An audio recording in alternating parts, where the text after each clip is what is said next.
봉독하기 원합니다. 레위기 8장 10절에서 21절까지의 말씀입니다. 저와 여러분이 한 절씩 교독하시고 마지막 21절 말씀은 한 목소리로 함께 합독하겠습니다. 모세가 관유를 가져다가 성막과 그 안에 있는 모든 것에 발라 거룩하게 하고 또 제단에 7번 뿌리고 또 그 제단과 그 모든 기구와 물두멍과 그 받침에 발라 거룩하게 하고 또 관유를 아론의 머리에 붓고 그에게 발라 거룩하게 하고 모세가 또 아론의 아들들을 데려다가 그들에게 속옷을 입히고 띠를 띄우며 관을 씌웠으니 여호와께서 모세에게 명령하신 것과 같았더라. 모세가 또 속죄제의 수송아지를 끌어오니 아론과 그의 아들들이 그 속죄제의 수송아지 머리에 안수하매 모세가 잡고 그 피를 가져다가 손가락으로 그 피를 제단의 네 귀퉁이에 불에 발라 제단을 깨끗하게 하고 그 피는 제단 밑에 쏟아 제단을 속하여 거룩하게 하고 또 내장에 덮인 모든 기름과 간 꺼풀과 두 콩밥과 그 기름을 가져다가 모세가 제단 위에 불사르고 그 수송아지 곧 그 가죽의 고기와 똥은 진영 밖에서 불살랐으니 여호와께서 모세에게 명령하심과 같았더라.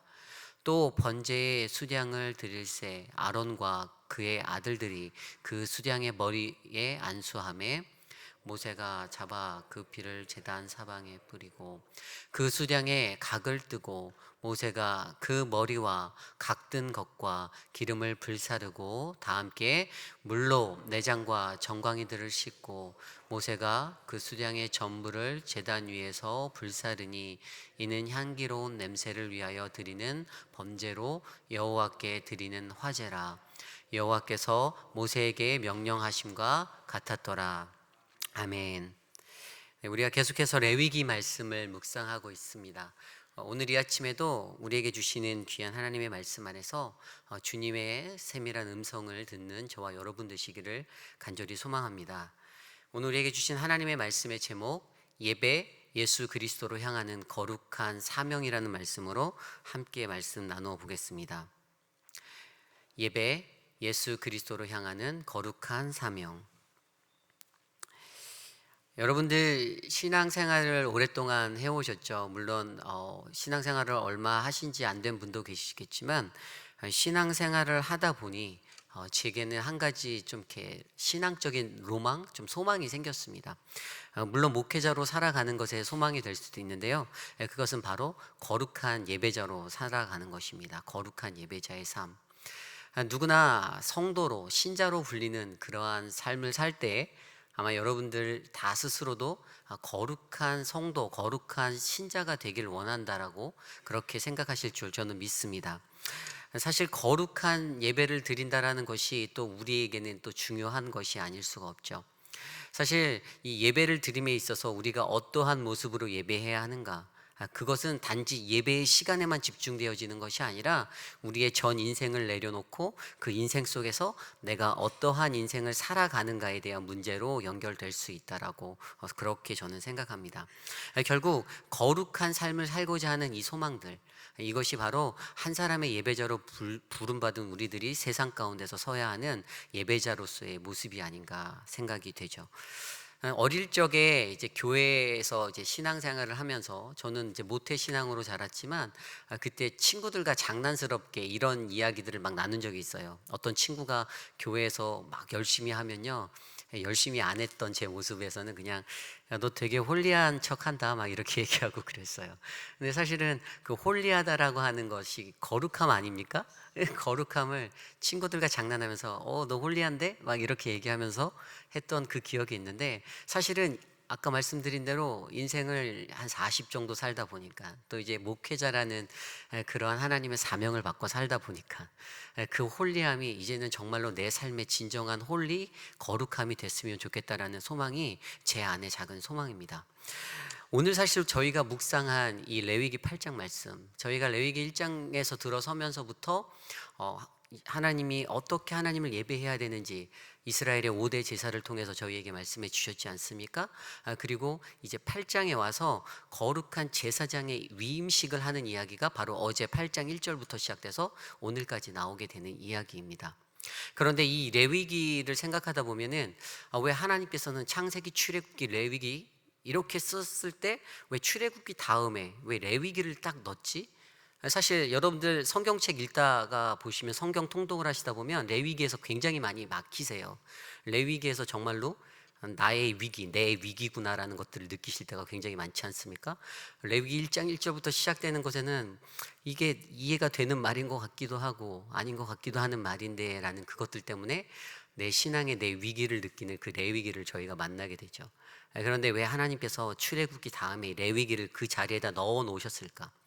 그것은 우리가 하나님이 얼마나 우리들의 인생 가운데서 하나님을 예배하는 것, 그것에 대해서 우리에게 관심하고 있는지를 우리가 이해하면 충분히 이해할 수 있는 것입니다.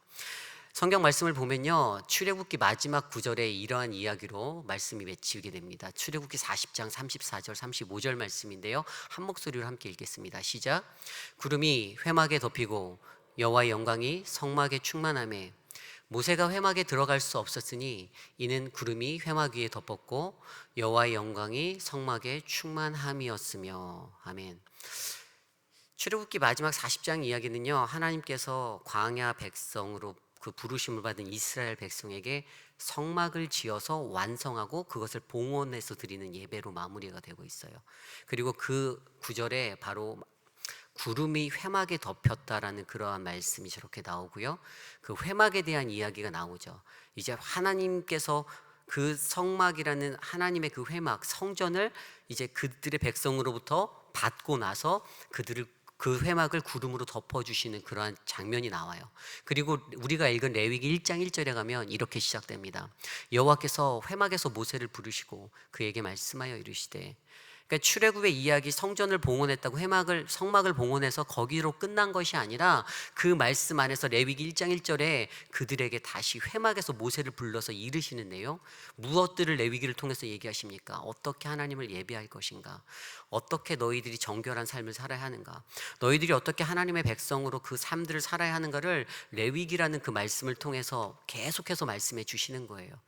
성전이 지어졌다고 해서 성막이 완성되어졌다고 해서 그들의 예배가 끝난 것이 아니라 성막을 그렇게 지어서 하나님 앞에 드렸으면 이제는 너희가 어떻게 예배해야 하는지에 대해서 구체적으로 말씀하신 것이 레위기예요. 결국에 하나님께서 창세기, 출애굽기, 레위기, 민수기 그 중간에 이제 레위기라는 것을 넣어 놓으심을 통해서 우리가 가져야 하는 예배의 모습, 우리가 드려야 하는 예배에 대해서 다시 한번 이스라엘 백성들로 하여금 묵상케 하고 생각해 하셨다라는 거, 하나님이 어떻게 예배해야 되는지를 구체적으로 그들에게 알려주심으로 하나님이 원하시는 온전한 예배를 세우기 원하셨다는 거. 제가 개인적으로 생각하는 그 생각 중에 하나가 그 예배라는 것에 실패하면 그 예배는 그 예배라는 것에 실패하면 그 예배는 바로 우리의 삶 가운데서 성공되지 못한 신앙의 삶으로 연결된다라고 저는 그렇게 생각을 하거든요. 사실 정말로 예배라는 것이 얼마나 중요한지를 하나님께서는 계속해서 강조해 주셨던 것이에요. 그리고 이 레위기 말씀이 이렇게 시작돼서 아까 말씀드린 대로 8장에 이르러서 이제는 그 예배의 모든 종류들을 다 가르쳐 주시고, 이렇게 예배해라. 너희들이 번제를 드릴 때, 화목제를 드릴 때, 소제를 드릴 때, 속건제를 드릴 때, 그리고 속죄제를 드릴 때 너희들은 어떠한 모습으로 예배해라라고 가르쳐 주시면서 이제 그 예배를 이끌어갈 제사장들을 아론의 자손들로 통하여 아론과 아론의 자손들을 통하여서 그들을 세우시면서 이제 그 예배에 대해서 마지막 클라이막스의 핵심을 얘기해 주는 게 바로 오늘 레위기 8장의 말씀이에요. 우리가 어제 읽었던 말씀을 여러분들이 묵상하셨겠지만 제가 잠깐 정리해 드리면, 예배자로 세움받는 제사장의 위임식에 앞서서 4가지 단계로 이 이야기들을 펼쳐가고 있어요. 첫 번째 단계가 어제 나온 레위기 8장 6절 말씀인데요, 함께 읽겠습니다. 시작. 모세가 아론과 그의 아들들을 데려다가 물로 그들을 씻기고. 첫 번째 모습이에요. 첫 번째 모습이 바로 물로 그들을 씻기는, 물로 씻기의 모습이 있었어요. 제사장으로 예배를 이끌어가는 집례자를 통해서 가장 먼저 그를 위임하고 그를 세울 때 하나님이 하신 것은 물로 씻기는 것이었어요. 이 물로 씻긴다라는 것이 무엇입니까? 성전의 그 회막 안으로, 성막 안으로 들어가면요, 성막 문을 지나고 번제단을 지나고 그 다음에 물두멍이라는 것이 나와요. 거기에 물이 채워져 있어요. 여기에서 물이라는 것이 의미하는 것은 하나님의 말씀이에요. 하나님의 말씀으로 나를 비추어 보아 내 삶을 점검해보고 내가 그렇게 하나님께 온전한 믿음의 삶을, 성화의 삶을 살고 있는지를 예배자는 자신의 그 비춰진 모습을 통해서 다시금 정립하고 재정립하고 고치고 반성하며 나아가는 삶이죠. 결국에 물로 먼저 씻기는 것은 하나님의 말씀으로 그를 씻겨주시는 거예요. 말씀 대신, 로고스 대신 예수 그리스도를 통해서 우리가 다시 한번 우리의 삶을 조명해보고 회복하고 나아간다는 것을 이 과정을 통해서 드러내주고 있는 것이죠. 결국 물로 씻기는 이 6절에 나와 있는 이 물로 씻기는 이 단계가요, 결국에는 예수 그리스도에 대해서 선명하게 드러내주고 있다는 사실을 저와 여러분이 기억하셨으면 좋겠습니다. 그리고 어제 보았던 말씀의 두 번째 스텝이 뭐냐면요, 7절 9절 말씀인데요, 제가 읽어드리겠습니다. 아론에게 속옷을 입히며 뜻을 띄우고 겉옷을 입히며 에봇을 걸쳐 입히고 에봇의 장식에 띠를 띄워서 에봇을 몸에 메고 흉패를 붙이고 흉패에 우림과 둠밋을 넣고 그의 머리에 관을 씌우고 그 관 위 전면에 금패를 붙이니 곧 거룩한 관이라 여호와께서 모세에게 명령하신 것과 같았더라. 아멘. 이 거룩한 제사장에게 이제 옷을, 의복을 입히는 장면이에요. 의복을 입히고 그에게 이제 흉배를 붙이고 흉패를 붙이고 이런 모습들을 나타내는데, 이것들이 나타내는 것이 무엇입니까? 그 제사장들이 입었던 그 에봇이나 이런 옷들은요, 굉장히 화려한 옷이었어요. 그런데 이 겉으로 보여지는 화려함, 와, 저 사람이 제사장이구나, 이것을 나타내는 게 아니라 그 화려함 너머에 있는 하나님의 영광에 대한 것들을 기억하게 하는 것이 바로 이 의복이 갖고 있는 것이에요. 그들이 갖고 있는 그 예복을 입음으로 통해서 그들이 가졌던 그 직분의 영광스러움, 내가 이 직분을 감당할 때, 내가 이 사명을 감당할 때 이것들이 나에게 얼마나 영광스러운 것이 되는지, 겉으로 보여지는 옷의 그 화려한 색깔과 붙어있는 흉배와 여러 가지 관과 머리관, 이런 것들이 뛰어난 것을 눈으로 보여주기 위한 것이 아니라 내가 감당하는 이 직분이 얼마나 내게는 영광스러운 일인지를 깨달아 알게 하는 것이 바로 제사장에게 의복을 입혀주는 단계의 역할이었어요. 그리고 이 예복을 통해서 우리에게 가장 영광스러움 되시는 예수 그리스도가 드러나는 것이죠. 이게 바로 어제 말씀까지 살펴봤던 제사장의 위임식을 준비하는 1단계, 2단계예요. 그리고 오늘 우리가 묵상한 말씀에서 3단계, 4단계가 이제 나옵니다. 세 번째 단계를 살펴볼까요? 오늘 말씀 8장 10절고 12절 말씀입니다. 함께 읽겠습니다. 시작. 모세가 관유를 가져다가 성막과 그 안에 있는 모든 것에 발라 거룩하게 하고 또 제단에 7번 뿌리고 또 그 제단과 그 모든 기구와 물두멍과 그 받침에 발라 거룩하게 하고 또 관유를 아론의 머리에 붓고 그에게 발라 거룩하게 하고. 아멘. 관유를 바르는 작업에 대해서 이야기하고 있어요. 이게 세 번째 제사장 위임식의 세 번째 스텝이에요. 관유를 바르는 거. 여러분, 관유가 무엇입니까? 출애굽기 30장 22절 25절에는요 관유를 제조하는 법에 대해서 하나님께서 가르쳐 주셨습니다. 관유는 이렇게 만듭니다. 여호와께서 모세에게 또 말씀하여 이르시되 너는 상등 향품을 가지되 액체 모략 500세겔과 그 반수의 향기로운 600개 250세겔과 향기로운 창포 250세겔과 계피 500세겔을 성소의 세겔로 하고 감람기름 한 흰을 가지고 그것으로 거룩한 관유를 만들되 향을 제조하는 법대로 향기름을 만들지니 그것이 거룩한 관유가 될지라. 자, 저렇게 써놓으면 우리가 이게 왜 그 이해하기가 굉장히 어려운지, 굉장히 뭔가를 이렇게 적어놔서 우리에게 알려줬지만 여러 가지 아리송한 그러한 단위들을 사용해서 더 어렵게 만들었지 않습니까? 제가 쉽게 저것을 설명해 드리면요, 그 관유를 만들기 위해서는 5가지가 들어가요. 저기 보면요, 맨 처음에 모략이 있죠. 모략이 나오고요, 그 다음에 육개가 나오고요, 창포가 나오고요, 계피가 나옵니다. 거기에다가 감낭 기름을 섞어서 복합체로 만든 게, 이 5가지 복합물로 만든 게 바로 관유예요. 여기서 가장 메인이 되는 제조물은요, 감낭기름이에요. 감낭기름이라는 것, 감낭기름이 4리터가 한 흰이거든요. 감람기름 4리터 한인을 가지고 거기에다가 모략을 섞고 그리고 육개를 섞고 창포를 섞고 계피를 섞는 거예요. 근데 모략 500세겔이 바로 6kg입니다. 그리고 육개 250세겔이 3kg이고요. 창포 250세겔이 3kg, 계피 500세겔이 6kg이에요. 그러니까 저것을 4리터 플러스 6kg, 3kg, 3kg, 6kg의 그 5가지 복합물을 섞어서 만든 것이 관유예요. 관유가 나타내는 것에 대해서 여러분들이 아셔야 되는데, 관유는요 바로 예수 그리스도에 대해서 성스러운 거룩하신 예수 그리스도를 나타내고 있어요. 왜 그것이 성스러운 예수 그리스도를 나타내냐? 관유를 만들기 위해 맨 처음 메인으로 사용되는 것이 감람기름입니다. 이 감람기름은요 아무것도 섞이지 않은 순수한 어떠한 순수 물질이에요. 그러니까 순수해요. 굉장히 퓨리파이해요. 이것으로 말미암아 이것이 나타내는 것은 하나님의 영, 순수하신 하나님의 영, 성령에 대해서 이것을 나타내고 있어요. 거룩하게 나타내는 거. 근데 거기에다가 이제 모략을 섞습니다. 모략 6kg을 섞는데, 여러분 모략이 무엇입니까? 감람나무과인 모략은요, 이것은 바로 사막지대에서 자라는 거고요. 고대 사람들은 이것을 가지고 여기에서 나오는 그 홍갈색의 송진이 있어요. 근데 이거를 가지고 미라나 이런 데 그 보존하기 위해서 그 겉에 발랐던 약품이에요. 결국에 이런 것들을 통해서 문둥병을 치료하고 매독을 치료하고 전염병을 치료하는 그러한 약품으로 사용되었던 것이 모략입니다. 결국에 사람들이 장사 지낼 때도 이 모략을 사용해서 그들의 몸에 발랐던 것이 모략이에요. 결국에 이것이 나타내고 있는 것은요, 예수 그리스도의 죽음의 고귀한 것에 대해서 설명해 주고 있어요. 자, 그리고 그 두 번째로 나와 있는 것이 바로 600세겔, 육개라고 나와 있죠. 여러분, 육개가 무엇입니까? 육개 처음 들어보셨나요? 육개, 이것은 바로 개수나무의 껍질이에요. 이 개수나무의 껍질은 어떨 때 사용되냐면요, 의약품으로 많이 사용되고 있어요. 그래서 이 의약품으로 사용되는 이것으로 예수 그리스도의 죽음의 달콤한 효능에 대해서 이야기한다라고 그렇게 이야기하고 있습니다. 창포, 여러분 창포 들으셨죠? 뭐 창포물에 머리를 감으면 머릿결이 좋아진다라고 제가 들었는데, 여러분들 그 창포는요 갈대처럼 생긴 그러한 나무 풀이에요.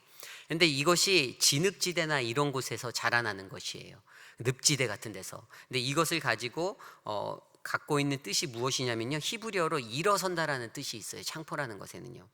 결국에 이것이 의미하는 것은 그리스도의 부활하심, 다시 일어서시는 거, 다시 일어나는 거, 그리스도의 부활에 대해서 설명하고 있는 것이 바로 창포입니다. 그리고 마지막으로 계피, 여러분들이 잘 알고 있는 시나몬이죠. 그 시나몬, 이 계피는요 주님의 부활의 능력의 향기를 나타내고 있어요. 여러분들, 이 시나몬이 사용될 때는 음식에서 어떤 좋은 향신료, 조미료로 사용되지 않습니까? 바로 그러한 역할이에요. 녹나무 속에 들어있는 그 안에 있는 그 나무 몇 가지 안 되는 그 종류의 껍질로 만들어진 게 바로 시나몬이거든요. 결국에 향을 내고 어떤 그 음식의 맛을 더하여 주는 게 바로 계피라는 것이에요.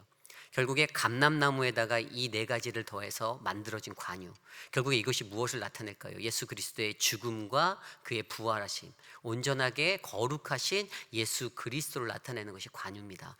그것을 오늘 말씀, 아까 읽었던 말씀을 보면요, 관유를 가져다가 성막 안에 곳곳에다 바르지 않습니까? 그러니까 10절에 거룩하게 한다라고 나와 있어요. 그리고 물두멍에도 바르고 받침에도 바르고 거룩하게 한다라고 나와 있어요. 11절에도요 아론의 머리와 그 아들들에게 붓는다라고 나와 있죠. 거룩하게 한다라는 것이에요. 이 관유를 통해서 그 관유가 접한 모든 곳곳의 것들이 거룩하게 되는 것이 바로 관유의 역할이라는 것입니다. 이것이 바로 관유를 통해 나타나는 것이죠. 결국에 관유를 통해서 우리에게 예수 그리스도에 대해서 거룩하신 예수 그리스도에 대해서 설명해 주고 있는 것입니다. 그리고 오늘 네 번째로 이제 마지막 스텝인데요, 제사장 위임을 하기 위해서 마지막 스텝이 바로 18절부터 마지막 21절까지 나와 있어요. 속죄제와 번제를 드리는 그러한 내용이에요. 우리가 앞서서 속죄제와 번제를 드리는 장면들은 너무나도 잘 알지 않습니까? 가장 중요한 것이 이제 자신이 번제물로 가져온 그 속죄물에게 자신의 손을 얹고 자신의 죄를 전가시키는 것. 14절에 나와 있죠. 수송아지 머리에 안수함에, 그리고 18절에도 아론과 그의 아들들이 그 수장의 머리에 안수함에, 속죄제와 번제를 드릴 때 저렇게 한다라고 하면서 그들이 자신의 죄를 전가시키는 이것을 통해서 우리는 너무나도 쉽게 잘 알듯이 우리의 죄를 대속하여 십자가에 달려 돌아가신 예수 그리스도에 대해서 우리는 이해할 수가 있는 것이지요. 사랑하는 성도 여러분, 우리가요 이 제사장의 위임을 받는 오늘 이 아론과 그의 아들들의 모습을 통해서 한 가지 명쾌하게 바라볼 수 있는 사실은 그 각각의 스텝마다 드러나고 있는 예수 그리스도에 대해서 우리는 바라볼 수가 있다는 사실이에요. 물로 씻겨 주시고, 그리고 물로 씻은 다음에 그 안에서 다시 거룩한 의복을 입혀 주시고, 그리고 우리에게 관유를 발라 주시고, 그리고 이렇게 마지막에 속죄제와 번제를 드리는 이 예식 가운데 그 안에 드러나는 거룩한 예수 그리스도, 그들이 제사장의 직분을 위임받는 그 자리에서 그들이 만나게 되는 예수 그리스도, 거룩하신 그 하나님 예수를 통해서 자신이 감당해야 될, 앞으로 자신이 감당해야 될 그 직분들이 어떠한 직분들인지를 그들은 고민하고 생각해 보았을 것이에요. 내가 앞으로 이 일을 행할 때, 내가 앞으로 제사장의 역할을 감당할 때, 내가 앞으로 한 사람의 제사장으로 살아갈 때에 내가 행하는 모든 것들은 하나님 앞에서 거룩한 예배로 드려지는가를 생각해 보게 되는 것이죠. 사랑하는 성도 여러분, 우리들을요 여러분들 일반적으로 부를 때 성도라고 하지 않습니까? 저도 성도고요, 여러분들도 성도예요. 물론 저는 목회자로 살고 있지만 저도 성도입니다. 하나님 앞에 성도예요. 여러분, 성도는요 영어로 세인트, 거룩한 자예요. 거룩한 자. 근데 이 성도라는 뜻을 정확히 찾기 위해서 헬라어를 찾아보면 헬라어 하기오스라는 단어가 성도라는 단어예요. 하기오스.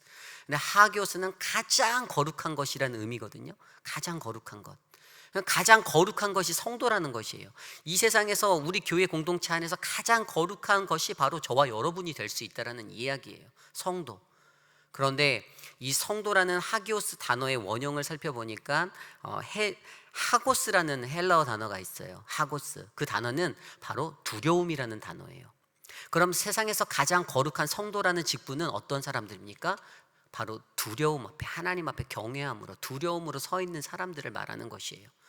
여러분들이 갖고 계신 거룩함은요, 내가 잘 씻고 내가 잘 깨끗한 옷을 입고 이래서 외적으로 채워지는 거룩함이 절대 아닙니다.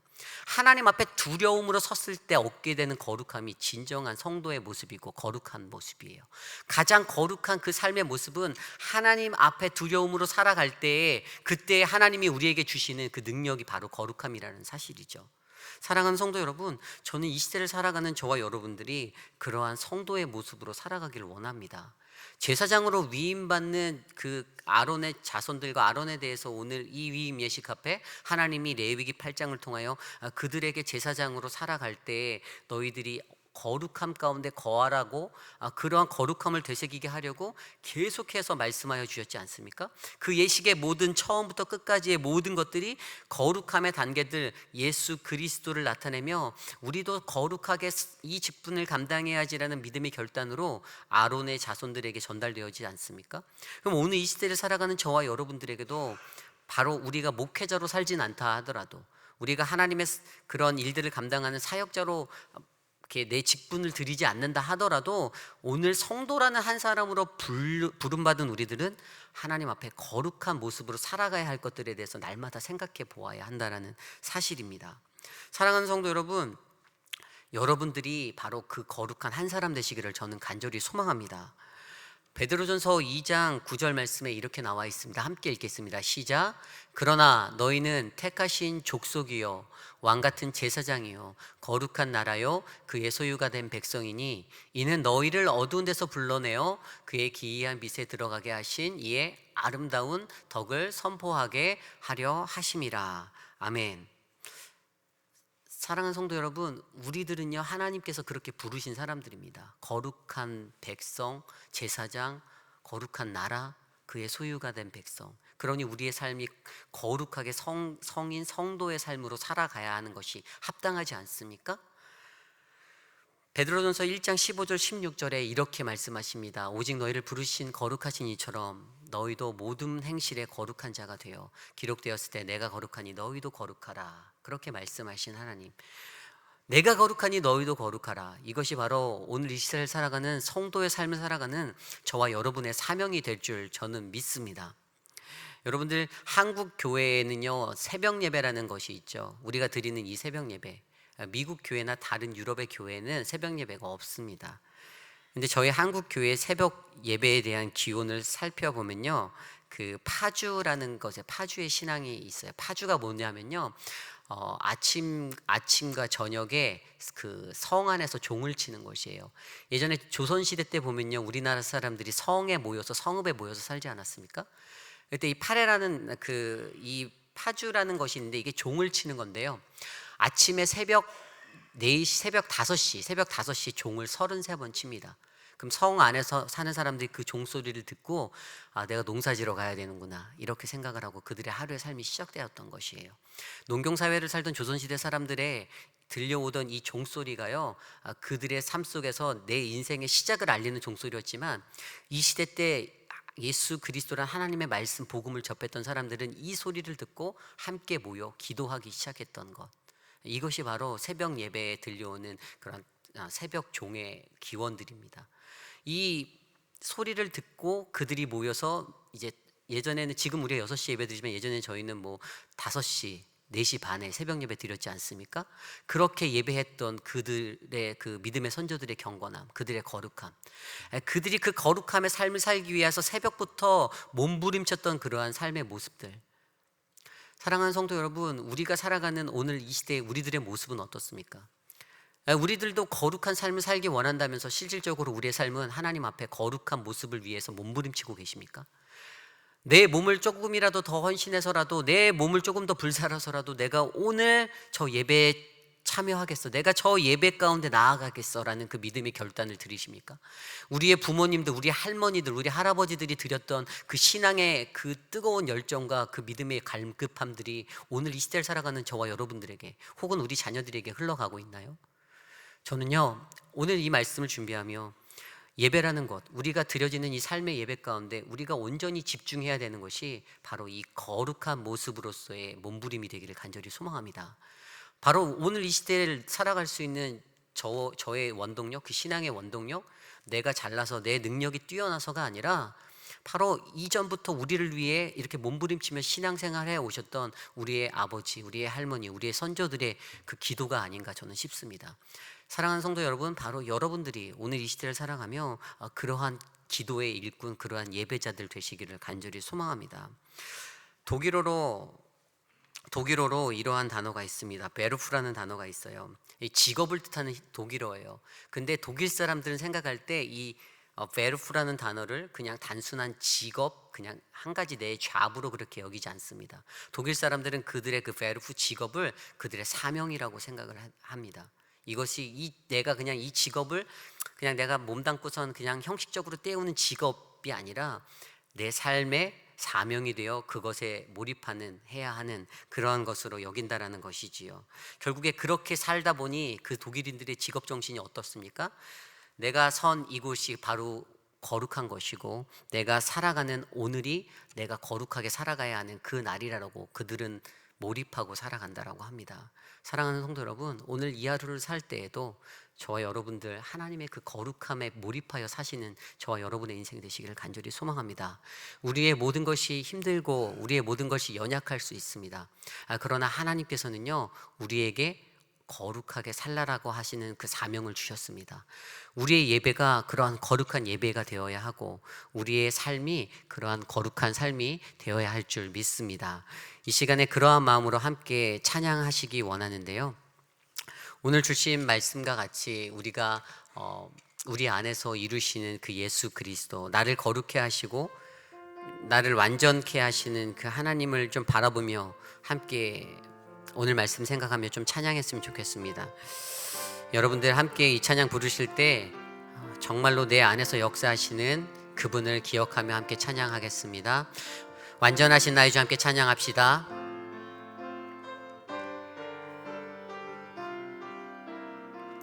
완전하신 나의 주, 완전하신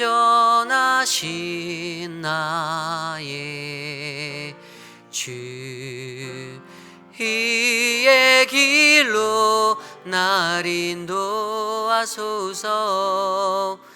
행하신 모든 일 주님의 영광 다 경배합니다. 다 경배하니. 다시 한번 찬양할까요? 완전하신 나의 주, 완전하신 나의 주의 길로 의의 길로 날 인도하소서. 행하신 모든 일 주님의 영광 다 경배합니다. 다 경배합니다. 예배합니다. 예배합니다. 찬양합니다. 주님만 날 다스리소서. 예배합니다. 찬양합니다. 주님 홀로 높임 받으소서. 주님 홀로 높임 받으소서. 다시 한번 고백할 거예요. 완전하신 나의 주, 완전하신 나의 의의 길로 날 인도하소서. 행하신 모든 일 주님의 영 다 경배합니다. 예배합니다. 찬양합니다. 주님만 날 다스리소서. 예배합니다. 찬양합니다. 주님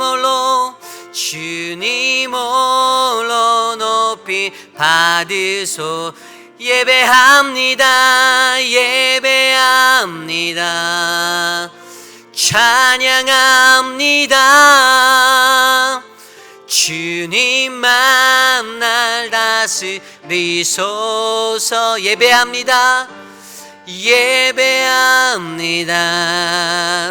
찬양합니다. 주님 홀로 높이 받으소서. 우리를 예배자로 부르신 하나님, 어떠한 삶 속에서도 우리를 거룩해 하시고 우리의 모든 삶의 시간 가운데 우리가 어떠한 그 삶의 공간과 삶의 환경, 그 시간과 공간을 뛰어넘어 우리가 거하는 그 모든 곳에서 우리가 하나님만을 거룩하게 예배하는 그 한 사람으로 하나님 우리를 세워달라고 이 시간 함께 합심하여 이것을 위해 함께 기도하겠습니다. 기도합시다.